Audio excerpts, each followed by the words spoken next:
Assalamualaikum warahmatullahi wabarakatuh. Perkenalkan, nama saya Insinyur Muhammad Salahuddin STMT. Saya merupakan dosen program studi teknik sipil Fakultas Sains dan Teknik Universitas Bojonegoro. Mata kuliah yang saya ampu sesuai dengan keahlian saya, yaitu peralatan dan metode konstruksi dengan kode mata kuliah TKS 35031. Pada kesempatan kali ini, saya akan menyampaikan sebuah video yang berisi pernyataan diri dosen dalam kunjung kerja Edapa Perguruan Tinggi atau PDD UKT-PT sebagai bagian dari proses penilaian sertifikasi dosen tahun 2026. Selanjutnya saya akan memberikan penjelasan mengenai DIA, yaitu Delivery, Instruction, dan Assessment sebagai komponen dalam proses pembelajaran. Pertama yaitu deskripsi mata kuliah, kemudian yang kedua yaitu kemampuan yang diharapkan atau CPL dan CPNK, kemudian yang ketiga materi pembelajaran, kemudian yang keempat metode pembelajaran, kemudian yang kelima sistem penilaian, dan keenam video proses pembelajaran.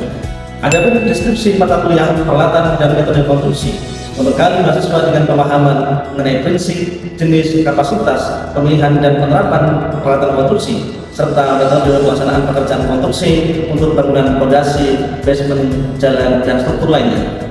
Mahasiswa diharapkan mampu menganalisis dan menentukan peralatan dan metode pelaksanaan yang efisien, aman, dan ekonomis dengan mempertimbangkan keterbatasan sumber daya, biaya, waktu, serta dampak lingkungan.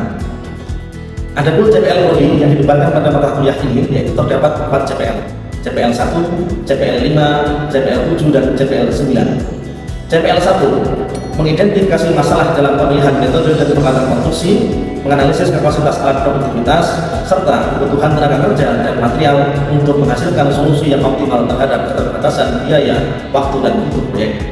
CPL 5 menggunakan perangkat lunak dan alat bantu, misalnya perhitungan produktivitas alat, simulasi penjadwalan dalam merencanakan metode pelaksanaan konstruksi sehingga mendukung pengambilan keputusan yang berbasis data.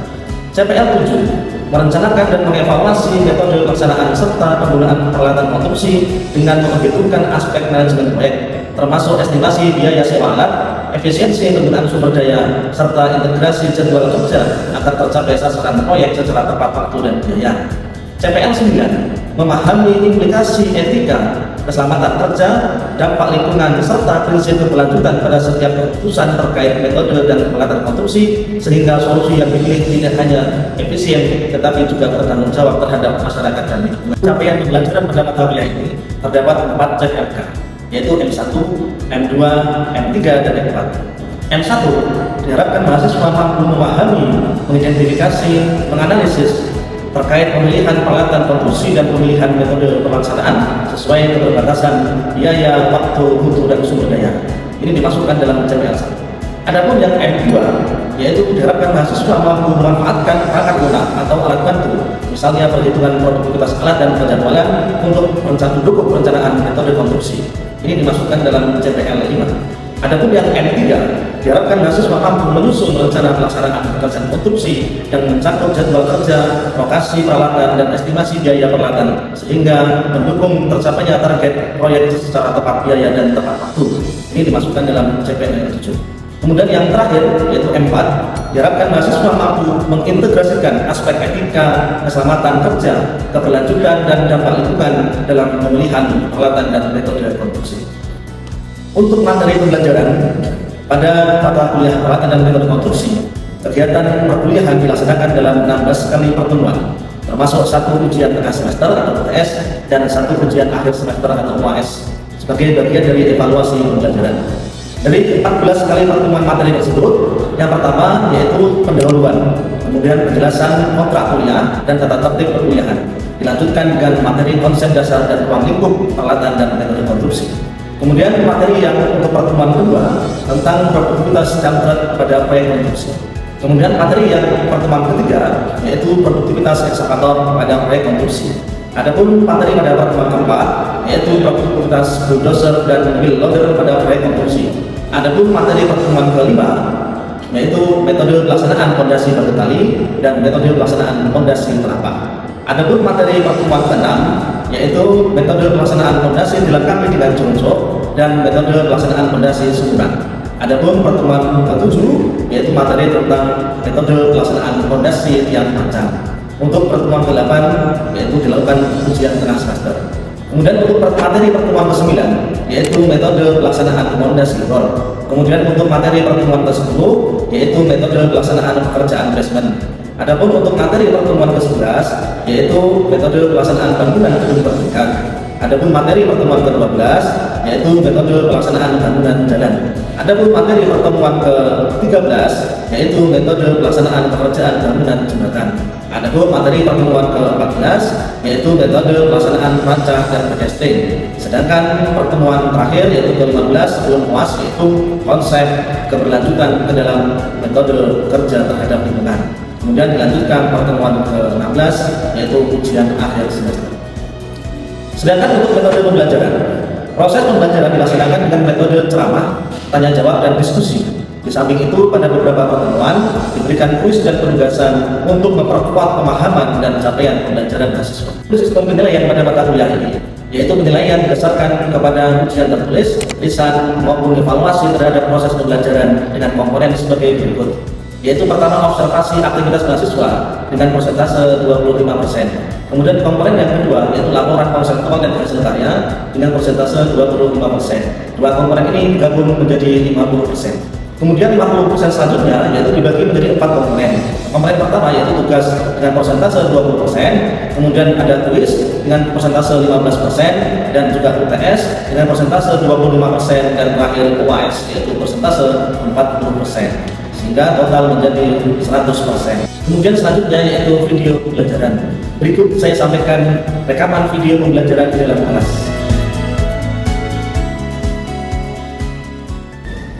Assalamualaikum.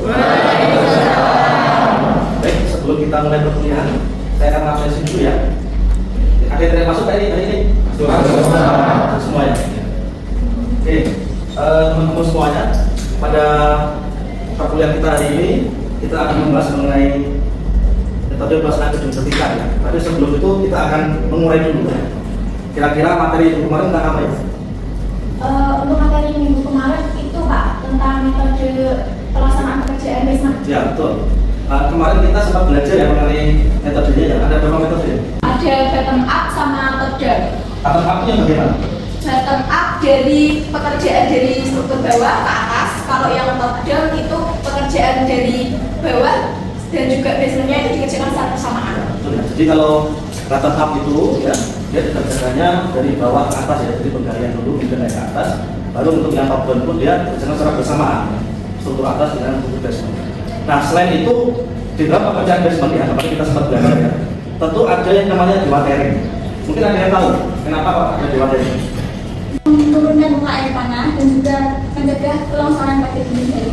Ya betul ya. Saya kira cukup untuk minggu kemarin ya materinya. Saya kira sudah paham. Jadi kita lanjutkan untuk materi pada hari ini. Jadi di pertemuan ke-11 pada hari ini kita akan belajar mengenai metode pelaksanaan pekerjaan bangunan gedung bertingkat. Jadi pada mata kuliah untuk peralatan dan metode konstruksi di hari ini, materi pekerjaan gedung bertingkat, ada subjek MK ya. Jadi kemampuan mahasiswa yang diharapkan pada mata kuliah ini, terutama pada materi ini, tentu mahasiswa mampu memahami dan menganalisa metode pelaksanaan pekerjaan bangunan gedung bertingkat. Kemudian pengalaman belajar juga bagi mahasiswa, yaitu menyusun rangkaian aktivitas kegiatan metode pelaksanaan bangunan gedung bertingkat. Nah, sebelum kita masuk ke gedung bertingkat ya, tentu kita harus paham dulu apa itu yang disebut dengan gedung gitu ya. Nah, berdasarkan peraturan Menteri PUPR ya, nomor 29 atau PRT ya, kemudian garis miring M ya, garis miring 2006 yang dimaksud oleh gedung adalah wujud fisik hasil pekerjaan konstruksi ya, yang menyatu dengan tempat kedudukannya. Nah, ini ya. Jadi dia menyatu dengan tempat kedudukan. Artinya tidak bisa mudah berpindah gitu ya. Beda dengan kendaraan. Kalau kendaraan itu dia mudah berpindah. Tapi kalau tempat tinggal yang dimaksud di sini dia itu berkedudukan menyatu. Ya. Jadi tidak bisa dipindah-pindah secara mudah. Nah, sebagian atau seluruhnya ya, berada di atas dan atau di dalam tanah dan atau air ya, yang berfungsi sebagai tempat manusia melakukan kegiatan. Baik untuk hunian atau tempat tinggal ya. Misalkan rumah gitu ya, kita hunian ya, atau tempat tinggal. Kemudian kegiatan keagamaan apa misalnya? Masjid ya, atau mushola ya. Kemudian gereja misalnya. Kemudian apalagi kegiatan usaha seperti hotel, Bangunan hotel kan kegiatan usaha ya. Kemudian kegiatan sosial, budaya maupun kegiatan khusus lainnya. Nah, klasifikasi gedung sendiri berdasarkan ketinggian ini ya. Dalam peraturan Menteri PU nomor 29 masih sama ya, 29 garing PRT garing N kemudian garing 2006 diklasifikasikan menjadi 3. Apa saja 3 itu? Yang pertama, gedung bertingkat rendah. Ya. Kemudian gedung bertingkat sedang. Kemudian gedung bertingkat tinggi atau biasa disebut dengan high-rise building. Ya. Nah, gedung bertingkat rendah pengertiannya yaitu apabila memiliki jumlah lantai atau tingkat hingga 4 lantai. Jadi kalau kita memiliki gedung dengan ketinggian sampai 4 lantai itu masuk di kategori tingkat rendah. Ya. Kemudian tingkat yang sedang apabila dia memiliki jumlah lantai antara 5 sampai 8. Ya. Kemudian gedung bertingkat tinggi atau high-rise building yaitu memiliki bangunan yang memiliki jumlah lantai lebih dari 8 lantai atau secara umum memiliki ketinggian struktur vertikal lebih dari 23 meter.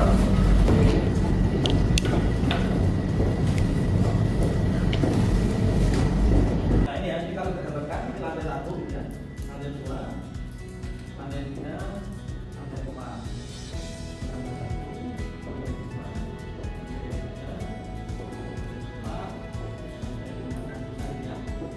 Nah jadi biasanya bangunan high-rise building itu ya tentu tingginya bisa sampai 23 meter atau lebih ya sesuai dengan yang diklasifikasikan dalam peraturan Menteri PU ya. Kemudian high-rise building sendiri atau bangunan tingkat sendiri ya, tingkat tinggi ya, itu mempunyai karakteristik ya. Jadi ada beberapa ciri khas. Yang pertama apa? Luasan per lantainya berkisar 750 sampai 1.500. Kemudian yang kedua, kondisi struktur balok dan platnya cenderung tipikal semua lantai. Tahu tipikal kan kira-kira? Hampir sama atau sama gitu ya. Bata balok kemudian kolomnya kan hampir sama ya. Jadi tidak ada yang belak-belak ke kanan atau ke kiri gitu ya. Kenapa sih seperti itu? Supaya memudahkan biasanya. Memudahkan apa dalam pekerjaan gitu ya. Struktur itu kan, apalagi terutama struktur kayak ini ya, itu kan pasti spesialnya ketat kan. Sehingga itu sudah membuat pekerjaan menjadi lebih cepat. Bayangkan kalau misalkan pekerjaan itu tidak tipikal atau tampaknya itu ke kanan kiri terus kemudian nanti turun lagi, itu akan menyulitkan pelaksanaan di lapangan. Misalkan kalau di bawah ukurannya 80 nanti di lantai 10 dia akan turun mengecil jadi 70 ya. Di lantai 15 dia akan mengecil lagi jadi 60 karena beban yang dipikul kan makin kecil gitu ya, artinya semakin ke atas dia akan semakin kecil gitu. Jadi mengikuti beban. Itu mengenai shear wall. Kira-kira sudah tahu ya shear wall ya? Mungkin ada yang bisa menggambarkan dulu nih shear wall. Saya Pak.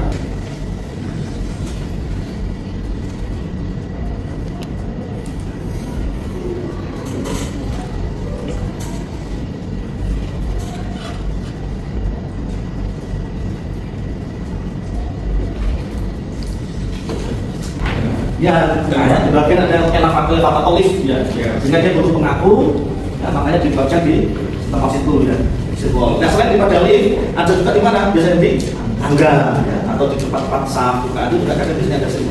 Tapi lebih sering memang di bagian elevator atau di bagian lift itu pasti ada.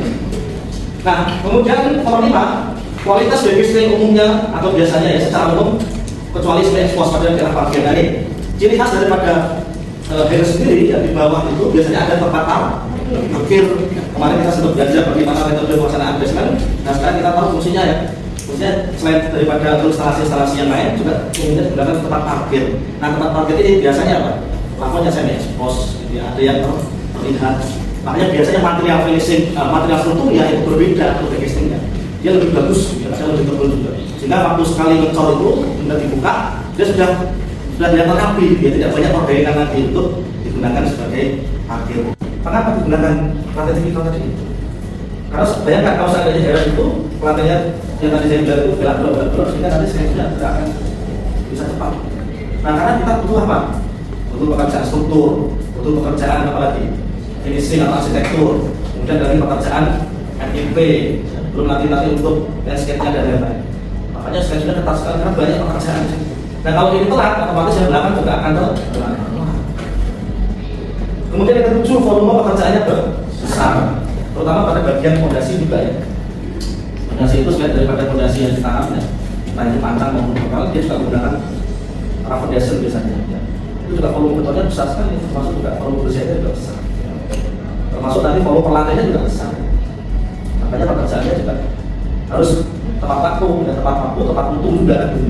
Pengendaliannya tidak hanya di dalam volume, tapi di dalam mutu juga harus dikendalikan, waktunya juga harus dikendalikan.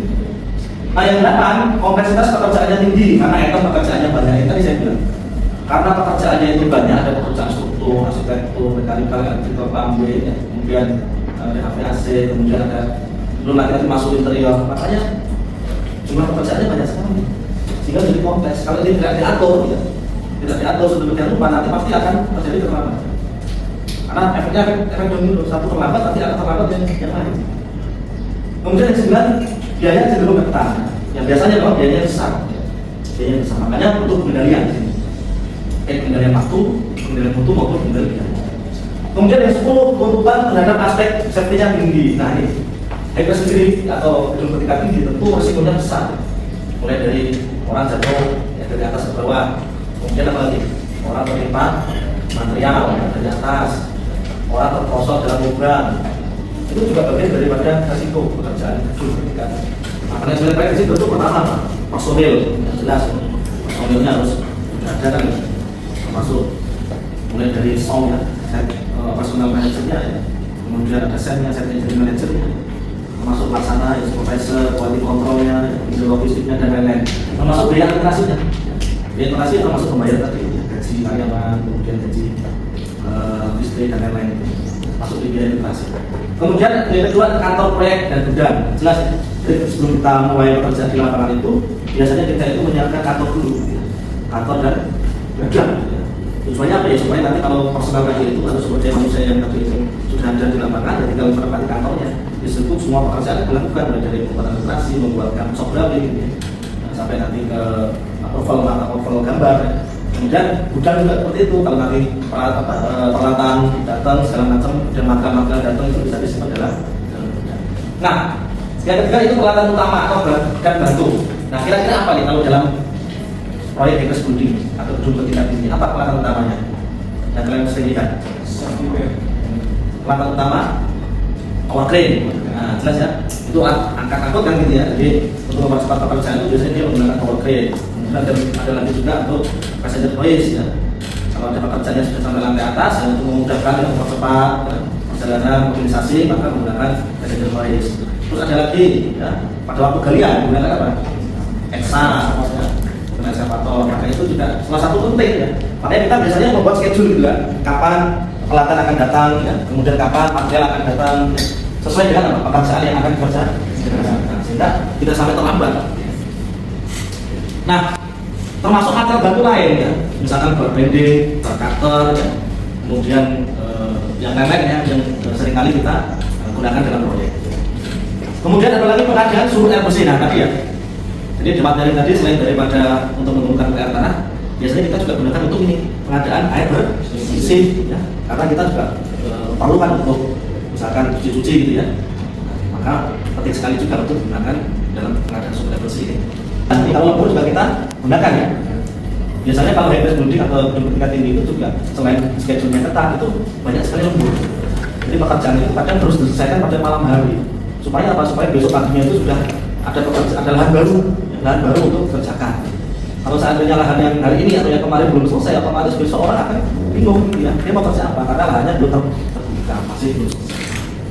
Nah kemudian yang 7 pengadaan gambar dan laporan ini ya tadi termasuk pengadaan gambar soft drawing gitu kan, yang kita ajukan tadi biasa oleh konsultan maupun oleh pihak owner gitu kan.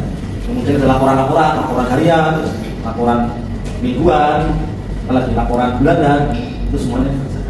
Nah, kemudian ada soal investigasi ya, termasuk apa nih? Yaitu untuk apa? Ya, tadi termasuk daripada laporan ya, investigasi tanah, termasuk tanah keras atau tanah lunak gitu ya. Baik menggunakan SPT ya, maupun menggunakan DPT. Kemudian ada housekeeping ini. Ini juga penting ya dalam gedung bertingkat tinggi itu biasanya banyak sekali material-material yang tidak kita gunakan atau masuk ke dalam sampah. Makanya kita menjaga kebersihan itu sangat penting. Karena apa? Karena kadang orang itu kalau hanya sampah itu justru dia tidak akan bisa kerja. Dianggapnya kan lahannya masih kotor belum selesai gitu ya. Tapi kalau sudah bersih segala macam orang akan senang gitu ya, sehingga kerjanya akan malah cepat selesai daripada pekerjaan yang masih kotor.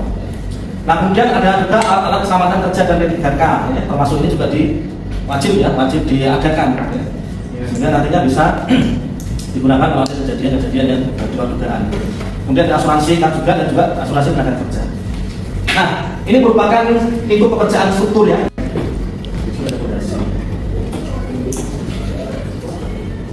Ini panjang penyalurannya ya. Jadi yang dilakukan ya, oke. Pekerjaannya ya.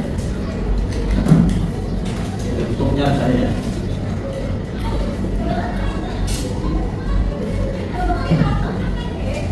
Nah dalam agak berbeda dengan di Belkan ya, dia akan lebih besar. Sebenarnya hampir sama bentuknya, cuma dia lebih besar, sehingga volumenya besar. Karena beban yang di situ besar, makanya dia disebut fabrikasi. Nah yang kedua itu typing. Yang ketiga typing. Typing itu yang gimana? Nah, typing itu yang bisa menghubungkan antar pelken. Jadi kalau pelken tadi menghubungkan antar fondasi gitu ya. Kemarin kita sempat belajar kan fondasi tunggal dengan fondasi kelompok ya, yang kelompok itu. Itu kalau kelompok artinya kan lebih dari satu ya, mungkin 2, 3, 4 itu disatukan dalam satu pelken gitu ya. Itu yang kelompok atau kelompok tiang. Nah kalau typing itu dia menyatukan. Jadi setelah disatukan oleh pelken, disatukan kembali oleh typing. Ini kalau ke atas itu misalkan ya. Ini pelkennya. Nah ini ada typing di sini.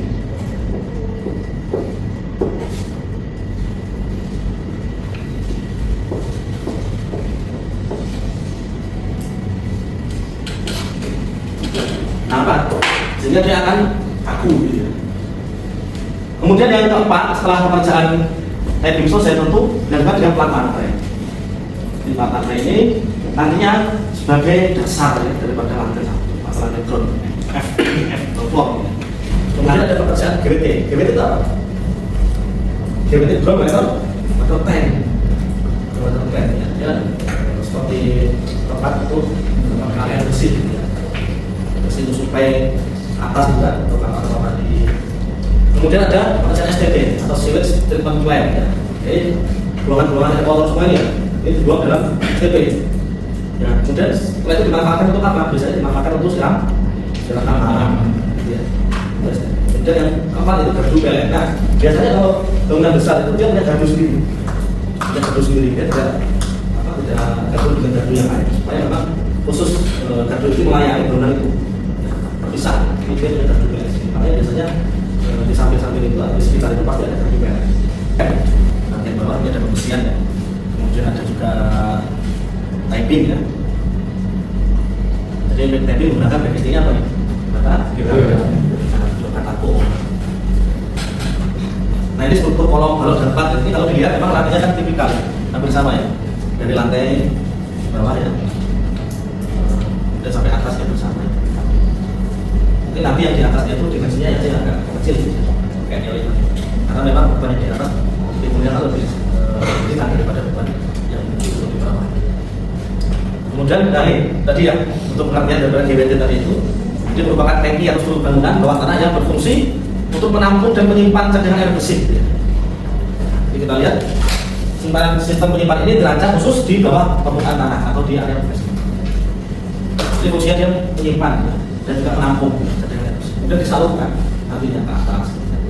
Nah, sedangkan STP sendiri atau sewage treatment plant sendiri adalah instalasi yang dirancang khusus untuk mengolah air limbah domestik seperti air bekas cucian, kamar mandi dan toilet agar aman dibuang ke lingkungan. Jadi sebelum dibuang ke saluran pompa sama STP itu diolah dulu gitu. Jadi nggak serta-merta langsung yang kotor dibuang keluar, itu bisa dimarahin orang banyak. Nah agar aman dibuang ke lingkungan, tentu instalasi ini menggunakan proses fisik ya, secara kimia, ya, kimia dan biologi untuk mengurai dan menghilangkan kontaminasi yang berbahaya. Jadi kira-kira yang berbahaya itu dihilangkan.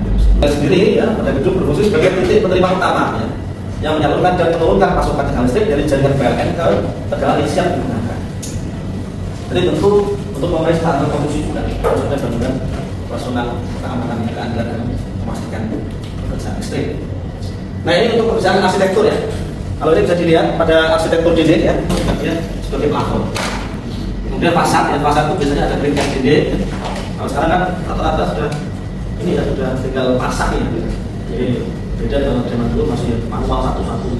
Kalau sekarang tinggal buat molding di pabrik dan dibawa ke proyek dan dipasang supaya mempercepat pekerja. Termasuk kalau misalkan karton wall. Nah, bedanya karton wall dengan ringkas diri sendiri, kalau karton wall itu biasanya dia full kaca ya. Kantor-kantor itu kan dia full kaca ya, jadi bisa melihat full dari dalam untuk luar. Kemudian untuk plafonnya ada tip support maupun car support, termasuk beton expose tadi yang di area mana? Beton expose di area base. Nah, untuk lantainya ada floor hardener. Floor hardener itu juga biasanya dia diterapkan atau diaplikasikan di area basement. Kenapa? Karena area basement itu kan biasanya sering dilalui kendaraan ya. Untuk area parkir butuh lantai yang kuat supaya tidak gampang rusak gitu ya. Maka biasanya finishnya itu floor hardener ya. Untuk menambah kekuatan ya daripada plat beton yang di basement. Kemudian ada keramik dan HT ya. Kemudian ada granit, marmer, ya, karpet. Ini termasuk beberapa material pilihan yang bisa dipilih dalam bangunan. Biasanya tergantung apa jenis bangunannya. Kalau hotel dia bisa menggunakan, kadang ada yang menggunakan granit, kadang ada yang menggunakan karpet gitu ya. Kemudian pintu dan jendelanya menggunakan kusen aluminium dan daun pintu. Nah, termasuk pintu ada juga pintu besi. Nah, ini ya pintu besi itu biasanya terdapat di mana? Biasanya terdapat di tangga darurat. Nah, itu pintu besi. Kenapa? Soalnya biasanya tangga darurat itu digunakan pada saat evakuasi. Kalau pas evakuasi tentu biasanya bukanya itu kan tidak bisa pelan ya. Orang cepat-cepat pasti kan butuh cepat, akhirnya apa? Ya buka pintunya keras gitu ya. Nah, untuk supaya tidak gampang rusak atau tidak mudah rusak, maka biasanya material yang sering digunakan itu terbuat dari besi. Kemudian ada saniter ya. Saniter itu termasuk penyediaan toilet, kemudian wastafel, ya. Kemudian cat, ada pengecetan. Nah, ini lingkup pekerjaan arsitektur ya. Ini salah satu contoh pemasangan ya. Ada keramik, lantai, kemudian juga ada pemasangan bata ringan gitu ya. Nah, ini beton expose ya, salah satu contoh beton expose ya. Jadi di atas ini dia memang expose terlihat, hanya finish aci saja gitu ya. Dan dicat sehingga tidak ada plafon busum atau plafon lainnya. Nah, ini contoh juga pintu besi ya. Di ruang panel juga biasanya menggunakan pintu besi ya. Ruang panel atau pintu saf gitu ya. Kemudian dia menggunakan pintu besi. Nah, ini contoh juga untuk floor hardener. Jadi floor hardener itu metodenya bisa dua ya, pada saat basah atau pada saat kering. Jadi kalau pada saat basah, mungkin setelah dicor ya, setelah kering, kita kasih tabulan, yang berupa tabulan itu ya. Floor hardener sudah ditowel ya, finish towel, sehingga dia halus bukan. Nah, kalau sudah kering, ya terpaksa kita tidak menggunakan sempu lagi, tapi menggunakan cairan ya. Nah, ini karton wall-nya ini ya, full kaca ya, untuk finish daripada fasadnya. Nah, selain daripada pekerjaan struktur tadi, kemudian arsitektur ya, kita juga ada pekerjaan MEP ya. Singkatan dari mekanikal, elektrikal, PMP ya. Biasanya kan kalau gedung tingkat tinggi itu tentu resiko terhadap adanya petir ya. Makanya kita alihkan ke grounding bagian bawah. Termasuk fire alarm dan smoke detector. Nah, selain itu juga ada bagian mekanikal itu termasuk elevator ya.